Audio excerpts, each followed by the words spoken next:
سنو، تم پریشان نہ ہو، اللہ تمہاری مدد کرنے والا ہے۔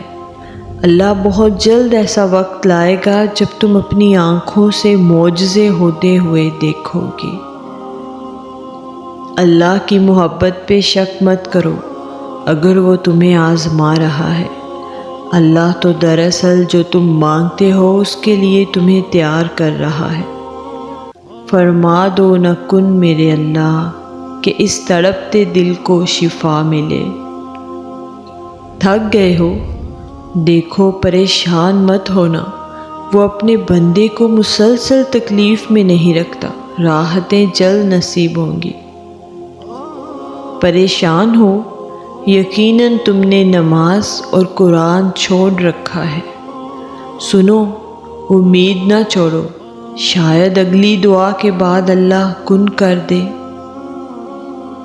دیکھو تم درد کا سجدہ زمین پر کرتے ہو اور تمہاری صدا ساتویں آسمان تک جاتی ہے۔ دعائیں بھی کیا لاجواب کر دیتی ہیں نا، جو ہر بندے کے لیے عرش تک سفر کرتی ہیں اور پھر وہاں پہنچ کر کہتی ہیں کہ واپسی کا سفر قبولیت لے کر ہی طے ہوگا۔ دیکھو یوں زندگی سے مایوس نہیں ہوا کرتے، اللہ ضائع نہیں کرے گا تمہاری دعا اور تمہارا صبر، انتظار کرو۔ ہر رشتہ کبھی نہ کبھی مان توڑ دیتا ہے اور ہر تعلق کبھی نہ کبھی بھرم کھو دیتا ہے، صرف اللہ کی ذات ہے جس کا آسرا ہمیشہ قائم رہتا ہے۔ اور پھر میں نے لوگوں سے زیادہ اپنے اللہ کو راضی کرنا مناسب سمجھا۔ جو باتیں تمہاری دعا بھی منوا نہیں پاتی، وہ تہجد اللہ سے منوا لیتی ہے۔ اگر تمہاری دعائیں رد ہونی ہوتی تو تمہیں تہجد تک لایا ہی نہ جاتا۔ اللہ ماضی دیکھ کر نہیں، وہ تو تڑپ دیکھ کر عطا کرتا ہے۔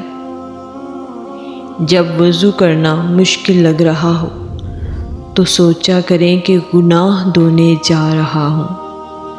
ایک دن آئے گا تمہاری ہر دعا کو قبولیت کا رنگ دے دیا جائے گا۔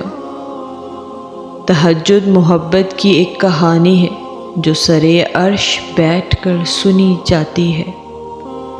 سجدے مکمل کرنے والوں کی کہانیاں ان کا رب کبھی ادھوری نہیں رہنے دیتا۔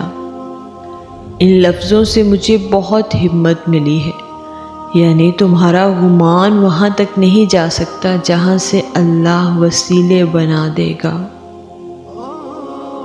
جس کے نصیب میں تہجد کا سجدہ لکھ دیا گیا، اس کے نصیب میں اللہ کا پیار لکھ دیا گیا۔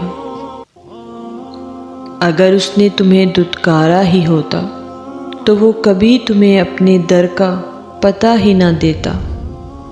اللہ کو پکارو، وہ ٹھیک انہی لوگوں کو وسیلہ بنا دے گا جو تمہارے کام میں رکاوٹ بن رہے ہیں۔ اللہ تم تک تمہاری طلب تب لاتا ہے جب تم اس کی طلب کے علاوہ ہر طلب سے لا طلب ہو جاتے ہو۔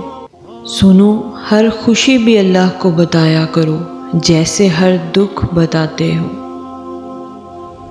بس اتنی بات ذہن نشیں کر لو کہ تم تنہا نہیں ہو، اگرچہ ساری دنیا تم سے منہ موڑ لے، یہاں تک کہ تمہارے اپنے بھی ساتھ چھوڑ دیں۔ جب بھی تم اللہ کو ہمیشہ اپنے پاس اپنے ساتھ پاؤ گے۔ صبر کر لو، یہ سوچ کر کہ جو ہو رہا ہے اس میں اللہ کی مصلحت اور تمہاری بہتری ہی ہے۔ سنو، دیری فقط اس لیے بھی ہو رہی ہے کیونکہ اللہ کو تمہاری آواز پسند آ چکی ہے۔